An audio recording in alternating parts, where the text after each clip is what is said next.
The remote start operating range is approximately 200 feet from the vehicle. For remote start to function, the car must be in park with the ignition off and all doors must be closed and locked.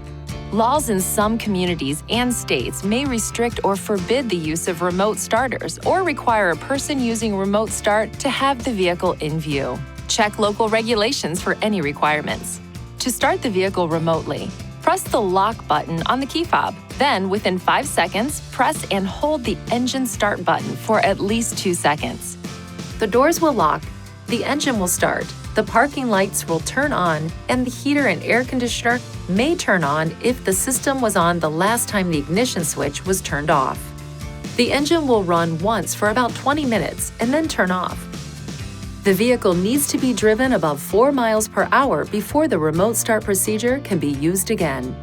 To start driving, depress the brake pedal, then push the ignition switch.